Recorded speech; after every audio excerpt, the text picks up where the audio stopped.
오늘 본문 말씀에 주님의 제자이며 사도된 베드로와 요한이 유대인들의 습관을 쫓아 성전에 기도하러 올라가다가 그 성전 미문에 있는 그 유명한 오래된 앉은뱅이, 구걸하는 앉은뱅이를 일으켜 세우는 그 성령의 사역을 행함으로 지금 그 일들이 소문에 소문을 불러일으키고 그를 통해서 많은 구경꾼들이 몰려와서 베드로와 요한을 찾아보는, 그리고 그를 통해서 너무나 많은 사람들이 나와서 곤란을 겪고 있는 상황입니다. 오늘 기록된 말씀처럼 몰려든 이 구경꾼들은 기본적으로 유대인들이 주류를 이룰 것입니다. 왜냐하면 오늘 함께 봉독한 말씀처럼 여기 솔로몬의 행각이라고 불리우는 행각의 모이건을이라고 기록되어 있습니다. 그래서 이곳은 유대인들이 많이 모이는 곳이고, 그래서 그곳에 유대인들이 많을 수밖에 없습니다. 거기 몰려온 구경꾼들, 사람들 가운데서는 당연히 유대인이 많을 수밖에 없습니다. 그래서 대부분의 유대인들인데, 이 모인 유대인들의 기억 속에는 얼마 전에 수많은 병자들을 치유하고 죄인들을 벌하고 그리고 나라를 세울 줄 알았던 그 메시아의 그 소문을 그들의 기억 속에 가지고 있습니다. 그 소문의 사람은 죄인들을 벌하였고 또 나라를 세울 메시아가 왔다는 소문이 예루살렘과 그리고 그 온 곳에 소문이 무성하게 퍼졌었습니다. 그런데 이스라엘이라는 나라를 다시 세울 줄 알았던, 기대되었던 메시아는 이 유대인들이 기대하는 메시아는 어떤 사람들이냐면 바로 다윗의 자손으로 이 땅에 올 것이고, 그리고 병자들을 치유할 것이고, 죄인들을 벌할 것이고, 그리고 가장 중요한 로마를, 지금 자기들을 압제하고 있는 로마를 물리치고 이 땅 가운데 새 나라를, 새로운 나라를, 새로운 이스라엘을 세울 자가 이들이 기대하는 메시아입니다. 그런데 소문이 무성했던 그 갈릴리 사람 예수는 로마를 벌하고 새로운 나라를 세우기는커녕 로마 병사들에게 끌려가서 온갖 수치와 모욕을 당하고 가장 수치스럽고 가장 고통스러운 로마의 극형에 처해져서 십자가에 나무에 달려서 죽었습니다. 그러니 이곳에 모인 유대인들에게 그 갈릴리 사람 예수는 절대 메시아가 되지 못하는 겁니다. 그들의 마음속에는 절대 메시아라고 인정이 되지 않습니다. 잘 쳐줘봐야 그냥 능력 있는 고명한 선지자쯤 될 것인데, 시대를 잘못하고 나서 단명한 불쌍한 사람이구나 라는 정도로 생각할 수밖에 없습니다. 이런 이스라엘 백성들에게 다시 소문이 들렸습니다. 어떤 소문이 들렸나? 자신들이 성전을 오가면서 하루에도 몇 번씩이나 봤던 그 내 눈으로 봤던 소문의 소문을 통해서 들은 게 아니라, 알지도 못한 병자가 고쳐진 것이 아니라 그들이 성전에 오가면서 많이 보았던 그 성전 미문에 있는 앉은뱅이가, 자신들의 눈으로 오랫동안 보았던 그 앉은뱅이가 고침을 받았다는 이야기와 소문에 이스라엘 백성들은, 예루살렘 주민들은 이번에는 진정한 메시아인가? 이번에는 정말 로마가 벌을 받고 다시 한번 온전한 나라가 세워지는 것인가? 그런 기대를 갖게 됩니다. 아니면 또 지나쳐가는, 로마에게는 정말 죽도 못 쓰고 힘도 못 쓰는 그런 또 스쳐 지나가는 선지자인가? 아니면 누가 이번에 또 사기를 치고 있나? 온갖 생각에 그 모인 사람들이 머릿속에는 온갖 생각이 있습니다. 궁금하기도 하고, 그래서 하나 둘씩 모여든 사람들이 오늘 12절에 베드로가 백성들이라고 부를 만큼 많은 수가 모여들었습니다. 오늘 본문 3장 12절에 베드로가 백성들아라고 이야기할 만큼 많은 수가 모였습니다. 그냥 사람들아 아니면 무리들아 얘기할 정도가 아니라 백성들아라고 이야기할 만큼 많은 사람들이 모였습니다. 이런 백성들의 내면과 속마음을, 그들이 모인 이유를 같은 유대인으로서, 베드로도 같은 유대인으로서, 그리고 성령의 충만함으로, 성령의 깨닫게 함으로 그들을 잘 알고 있는 베드로가 그들에게 오늘 말하는 것입니다. 마치 예수님께서 우물가에 여인에게 내 남편을 데려오라.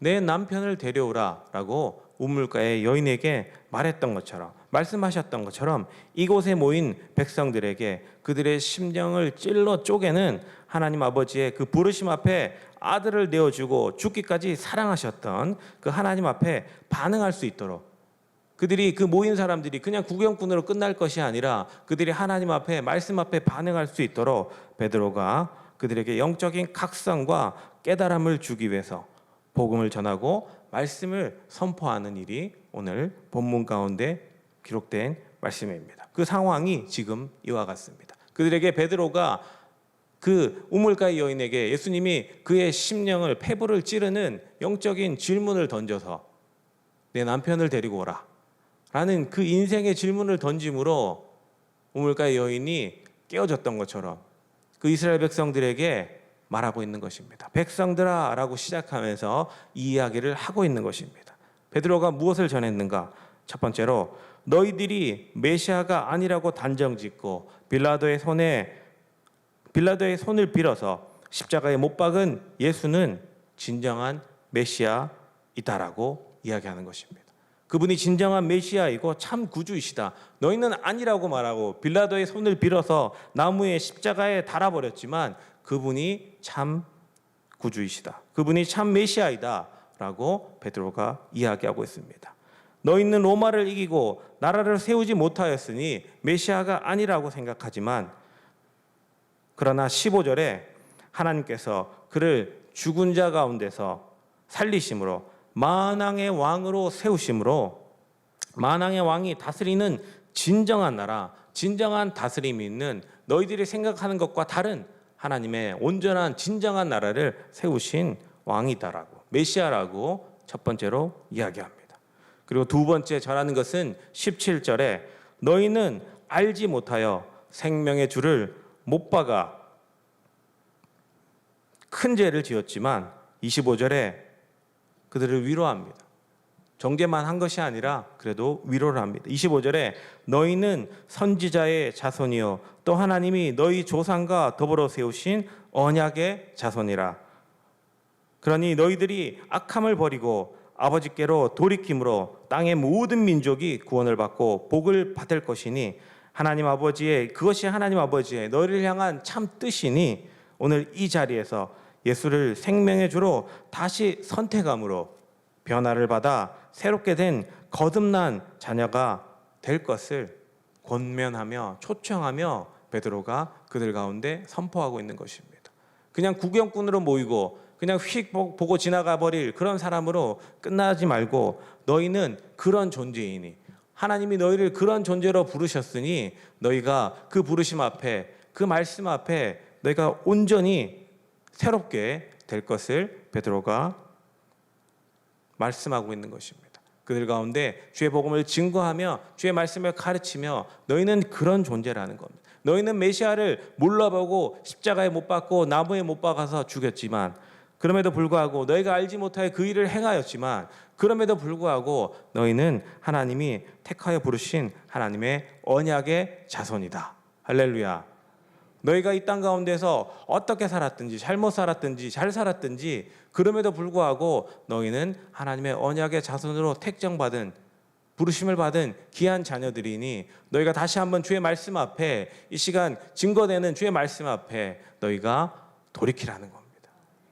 오늘도 우리에게도 우리가 이 땅 가운데서 살아갈 때 정말 말씀대로 살지 못하고 부끄러운 모습이 있지만, 그럼에도 불구하고 우리가 말씀 앞에 나와서 다시 돌이키기를 우리 가운데 말씀하시는 겁니다. 다시 한번 돌이켜서 하나님 앞에 온전한 모습으로, 하나님이 기뻐하시는 모습으로 우리를 통해 모든 사람들이, 우리도 믿음으로 아브라함의 백성으로 거듭난 자들입니다. 오늘 기록된 말씀처럼 아브라함의 백성을 통하여 모든 사람이, 이 땅의 모든 사람이 복을 받을 수 있도록 너희는 악을 벌하고 악을 분리하고 이제는 하나님의 백성으로 복된 자녀로 너희를 통해 모든 땅의 민족이 복을 받기를 원한다. 너희는 이제 무엇을 선택할 것이냐? 하나님을 선택할 것이냐? 죄악을 선택할 것이냐?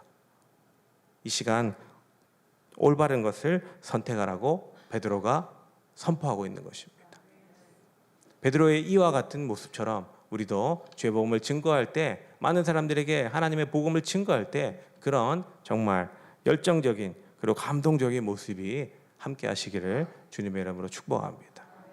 그렇게 그런 이 말씀 앞에 온전히 깨달음을 가지고 사람들에게 전할 때 우리 가운데 복음 증거의 확신이 있고, 또 복음 증거의 열매가 있을 것이고, 전도의 열매가 있을 것이며, 그리고 우리가 전하는 말에 힘과 지혜와 능력이 있을 줄로 믿습니다. 그런 확실함과 또 말씀의 그 능력 없이 우리가 전한다라면 그냥 기능적인 전도밖에 되지 못하는 겁니다.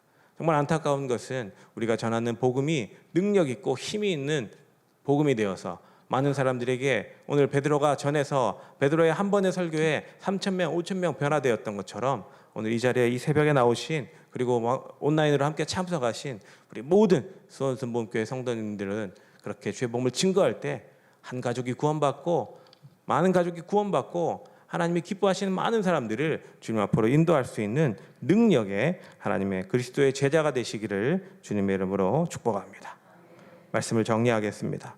사도 베드로와 요한 그리고 수많은 백성들이 예수 그리스도를 알고 있었지만, 주님을 올바로 아는 자들은 그들의 입술에는 이와 같은 고백이 있습니다. 오직 예수 그리스도만이 길이요 진리요 생명이며 천하 만민 중에 구원을 얻을 다른 이름을 주신 일이 없다라는 고백이 있습니다. 하나님이 그 말씀을 그들 입술 가운데 주고 그 고백을 하게 합니다. 우리가 주님을 온전히 알고 있을 때, 똑바로 알고 있을 때 우리의 입술 가운데 이와 같은 고백이 있기를 주님의 이름으로 축복합니다. 올바른 깨달음, 올바른 진리가 우리를 새롭게 할 것입니다. 우리를 새롭게 할 것이고, 우리를 새롭게 함으로 우리 가운데 능력받아 하나님의 귀한 일들을 감당하는 저와 여러분들이 되시기를 주님의 이름으로 축복합니다. 기도하겠습니다.